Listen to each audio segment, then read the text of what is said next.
구독, 좋아요는 이렇게 큰 힘이 됩니다. 오늘은 손자병법 세 번째 동영상으로 먼저 본 동영상에서 소개한 손자가 궁녀 훈련 과정에서 합리화하는 우문우답에 대하여 이렇게 한번 따져 보겠습니다. 첫 번째, 오왕합녀는 손자에게 왜 궁녀를 훈련시킬 수 있냐고 했을까요? 그 질문이 정상적인 질문인가요? 궁녀는 전쟁에서 무기를 들고 싸우는 사람이 아닙니다. 왜 그럴까요?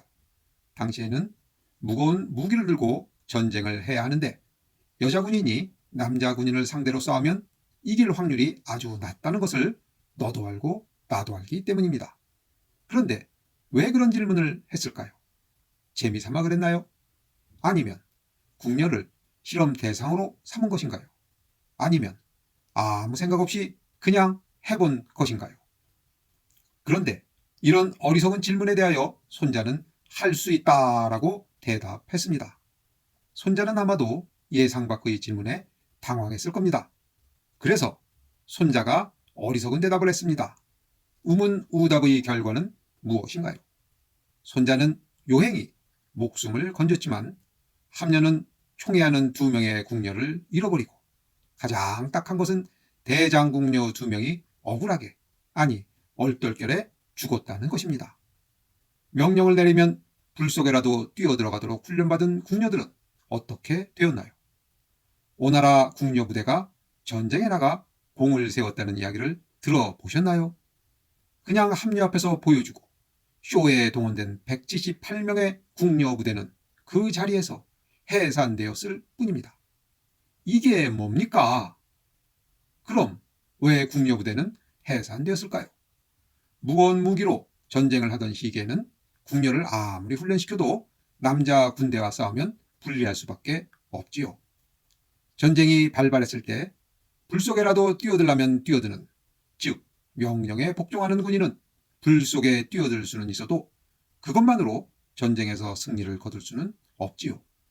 군인이란 죽는 게 목적이 아니라 승리해서 나라를 지키고 국민을 적의 공격으로부터 지켜내는 것입니다. 손자가 이런 대답을 했으면 어땠을까요?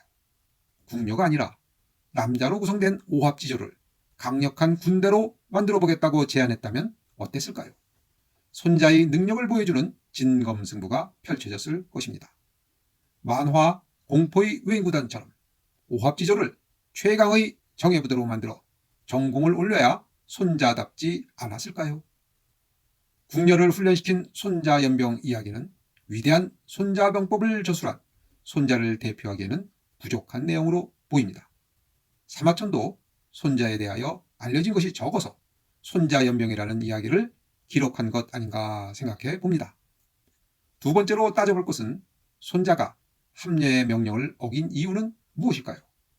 자기 명령에 따르지 않는 대장 궁녀를 처형하려고 하는 순간 합녀의 반대 입장을 전해 듣고 손자는 무엇을 고민하였을까요?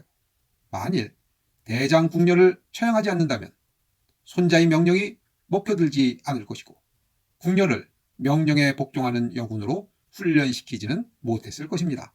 손자는 꼴이 우습게 될 것이고 할 수 있다는 자신의 대답에 책임을 지지 못하게 되는 것이지요. 만일 궁녀를 죽인다면 손자의 목숨은 보장받기 어렵겠지요. 그런데 손자는 대답합니다. 신은 명을 받아 장군이 되었습니다. 장군이 군영에 있을 때는 군왕의 명령을 모두 따를 필요는 없습니다. 라고요. 옳은 말입니다.